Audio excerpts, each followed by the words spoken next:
আজ আমি নারীদের নিয়ে একটি কবিতার প্রথম ও শেষের কিছু অংশ পাঠ করব।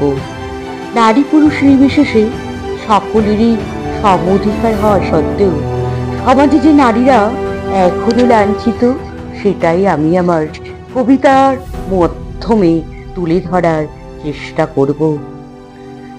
কবিতাটি যেমন মেয়েদের উদ্দেশ্যে তেমনি পুরুষদের উদ্দেশ্যে, কারণ পুরুষদের ঘরেও মা বোন স্ত্রী আছে। সুতরাং আজ আমরা নারী পুরুষ নির্বিশেষে সোচ্চার হয়ে উঠব। চারিদিকে ভয় আর ক্ষয়, যদি পুত্র না হয়। একটাই তো লিঙ্গ আছে মোটে, সগর্ভে বেদিনীর অন্ধকার সপাতে ঠুকে দেয় দাড়ি, ছুরি কাঁচি সারাশি যা জোটে, না হয় তুলতুলে হাত বুক পেট চোখ জড়ি মাথা, ভেসে চলে যমুনার স্রোতে আমাদের মহান ভারতে, তবুও বেঁচে আছি। ফুটপাতে টায়ার জ্বালিয়ে হাত ফুটোয় যে অর্ধনগ্ন নারী, তাকে বলি বেঁচে থাকো। মুখে স্নো পাউডার মেখে পার্কের বেঞ্চে বসে থাকা উৎসুক রামনকে বলি বেঁচে থাকো। শীতাতাপ নিয়ন্ত্রিত ঘরে অলঙ্কিতা দুঃখিতাকে বলি বেঁচে থাকো। মধ্যরাতে ঘরে ফেরা বার মাতালের অনগ্ন বধূকে বলি বেঁচে থাকো। বেঁচে থাকো নারী, তুমি বেঁচে ওঠো, প্রচন্ড বেঁচে ওঠো।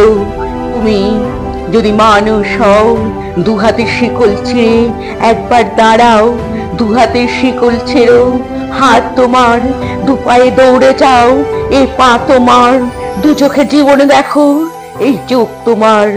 তুমি ঠাঠা করে হাসো, এই ঠোঁট চোখ গ্রীবা তোমার। তুমি আঙুল তোমার, তুমি আতন্ত তোমার।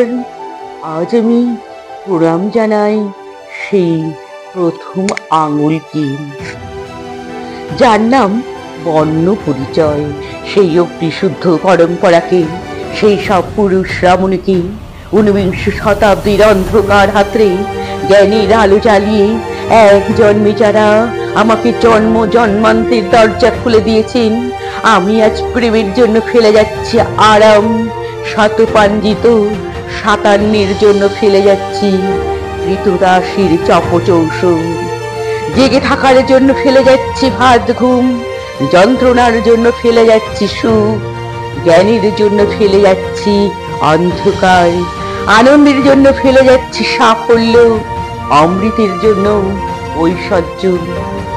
আমারই চলার পথে দেবতারাও আতঙ্কে স্তব্ধ হয়ে বলতে থাকবে অবিভং ভয়ং খোরাং মুক্তকেশী চতুর্ভুজা, কালিকাঙ্গাসীনাঙ্গ মুন্ডুমালার বিভূষিতা। বিবস্ত্র দাবানলের মধ্য দিয়ে আমি এগোতে থাকবো, আর আমারই চলার চারপাশে মুন্ডুহীন অসংখ্য দেহ ছটফট করতে থাকবে। সভ্যতার দেহ, প্রগতির দেহ, উন্নতির দেহ, সমাজের দেহ। হয়তো আমি সেই মেয়ে, হয়তো আমি সেই মেয়ে, হয়তোবা হয়তোবা হয়তোবা।